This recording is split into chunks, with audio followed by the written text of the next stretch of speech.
Hi, everybody. Welcome to the Bible study. This is a new year 2025, and I selected this specific passage from the Bible called Persistent Widow. And I like this picture a lot. I chose this one.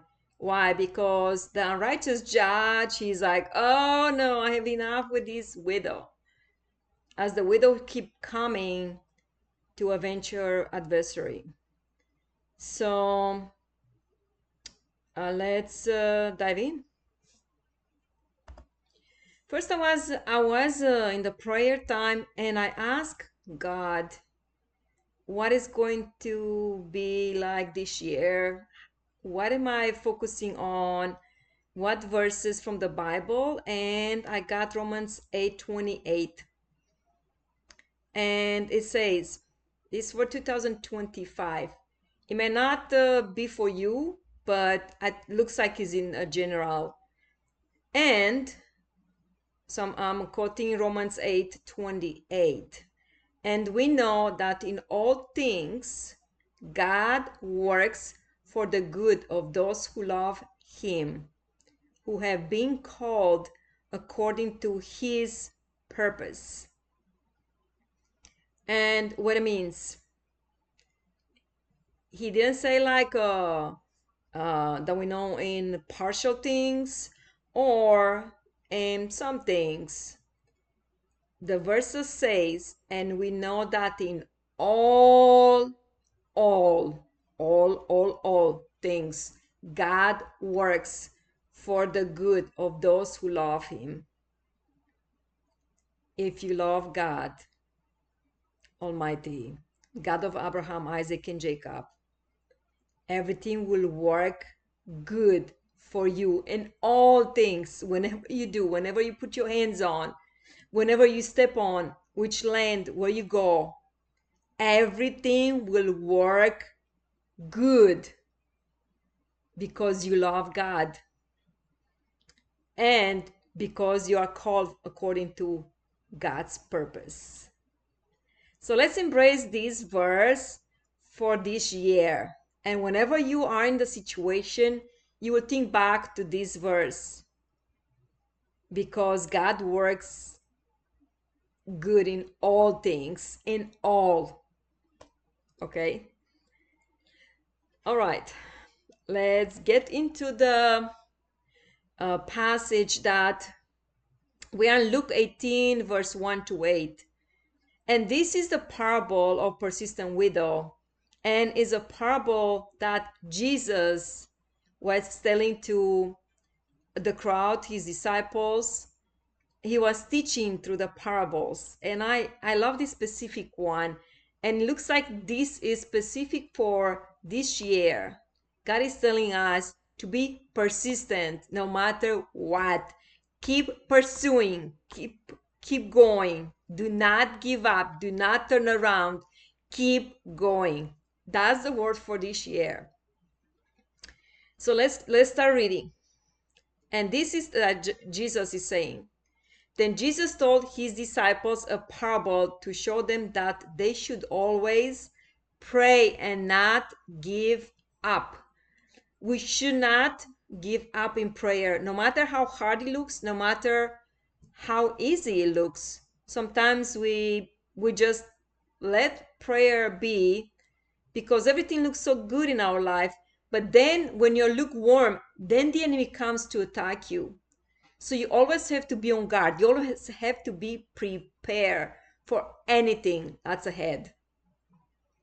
And look in verse 2. He said, now he tells the parable. In a certain town there was a judge who neither feared God nor cared what people thought. How many judges are like that? They don't care about. He was a judge, and usually judge rules everything. Like, I don't care. I don't care what people say about me, what people say about how I ruled that situation. I don't care. So this is more like an unrighteous judge. And this is on the earth.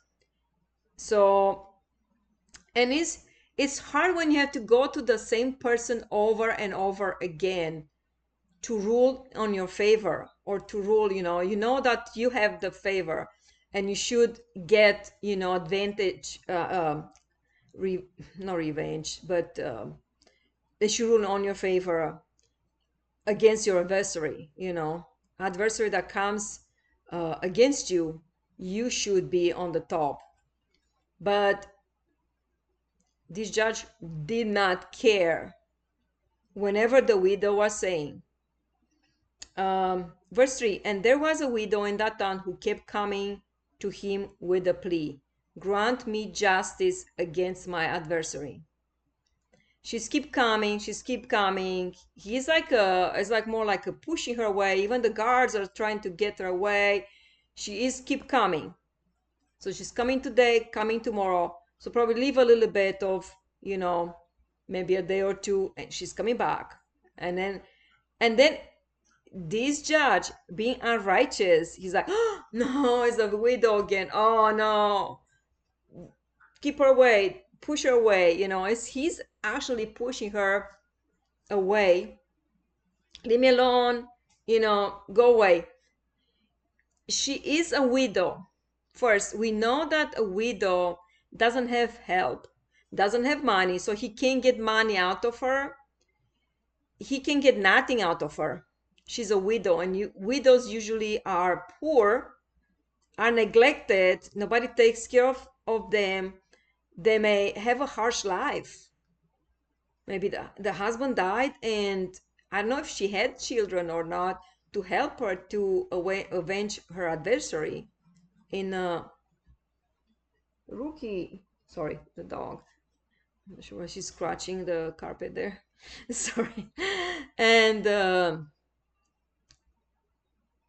yes, she did not have anybody. Otherwise, that person would be with her, pleading for, like, going with her and talk to the judge as well. She had nobody. You might find yourself in the situation this coming year, this year that we step in, that you have nobody and it's just you. And what we learn from this parable, what actually Jesus is telling us, is not to give up. No matter how poor, no matter if you don't have help, no matter your situation, you have to keep going and going. Do not look back. Keep going. And prayer every day, maybe days and nights, non-stop. Keep praying. Now she's coming to the judge, all right? Now we have a prayer. I have a prayer on the web, on the YouTube, how to pray from the courts of heaven, and that will help a lot. So let's go back to the verse 3. And there was a widow in the town who kept coming to him with a plea, grant me justice against my adversary. So this adversary, it comes against her. It's either for her house, for land, for money, for I don't know. And it's not right, because it comes, what is not justice, comes against her with who knows what. We don't know, the Bible doesn't say, and maybe it's not disclosed. Jesus, he want to just portray how it is for a widow who has nothing, but she had one thing: praying. And she had a persistence in the good way, for she knew, and one day it has to be, may not be today, may not be tomorrow, but it has to be one day. So she didn't give up. It's what we learn from this.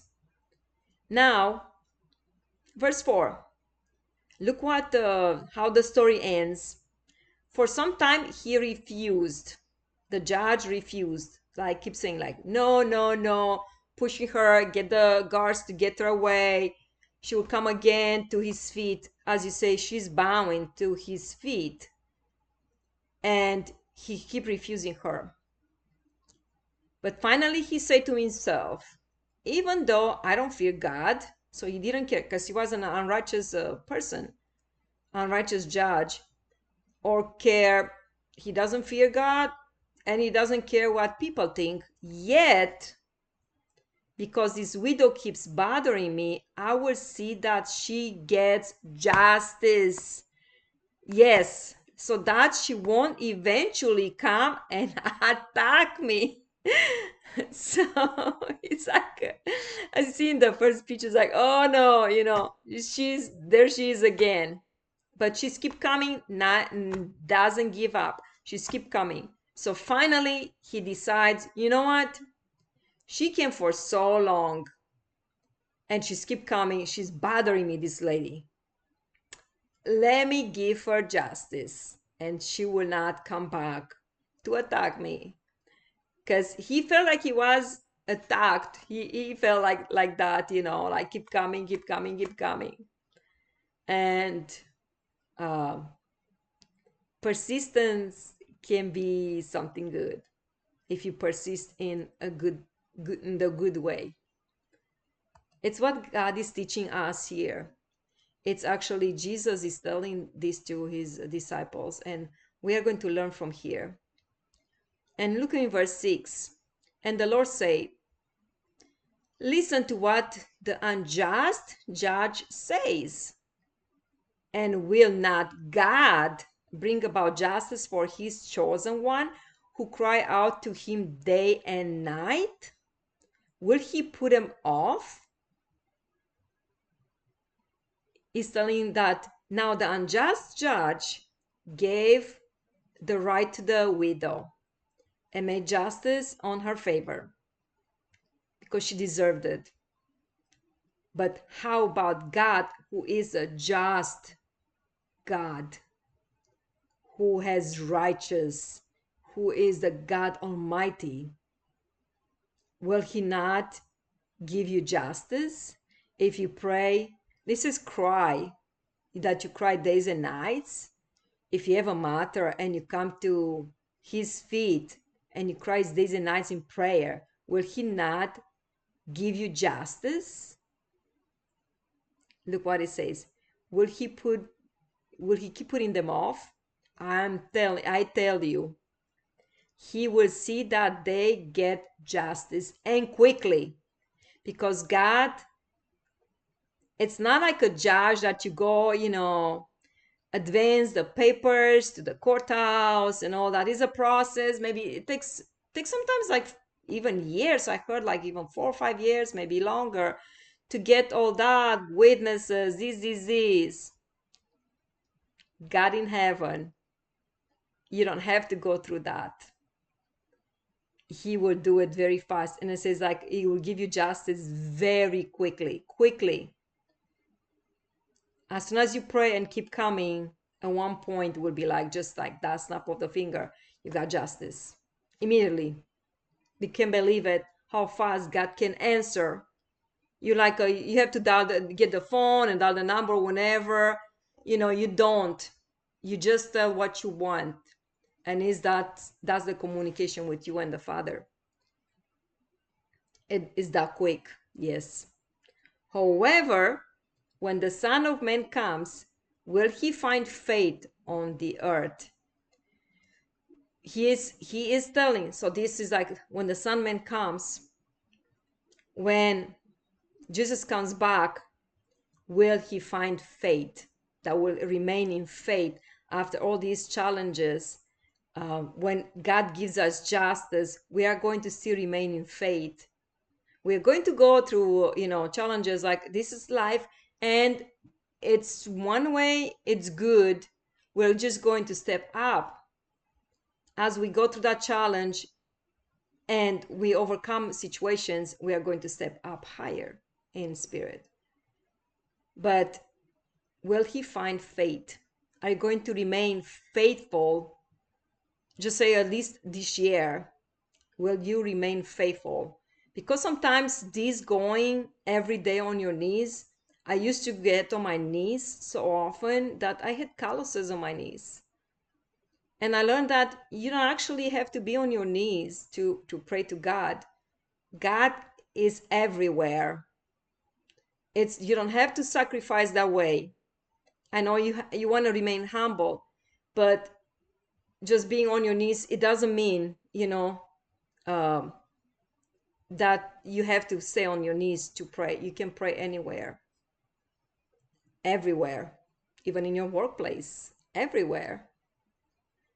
You can pray in the spirit. So, and remain in faith.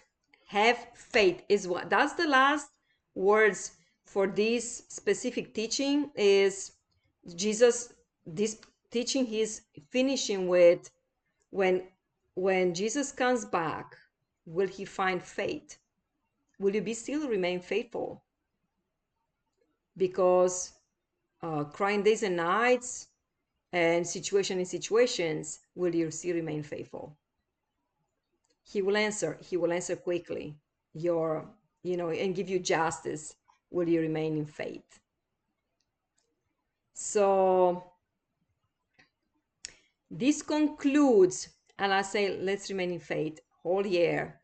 And what is the teaching is to pray days and nights, and God will answer quickly, and we remain in faith. And come to the courts of heaven and pray from there. God will avenge your adversary for sure. And not just once, twice, as many times. It's going to be a good year. Have faith in God. And as finishing with this teaching and this Bible study, I would say, and getting to the new year in the right way, I prepared something. I have a song. It's from Nigeria. And I want you to have this joy that nobody can turn you down. Nobody can turn away this joy that is built inside you. So I want you to have this joy. Listen to this. We'll just to play a little bit of it.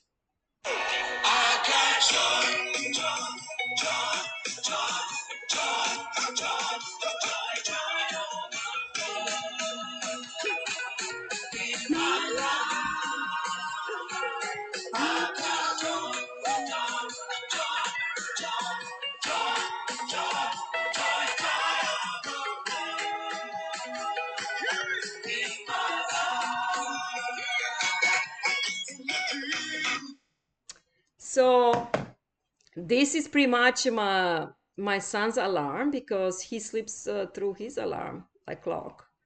And this wakes him up and bring that joy. So I hope this year, 2025, that joy will come up inside you, and every time you wake up, you will have that joy. Till next time, I say goodbye. Goodbye now.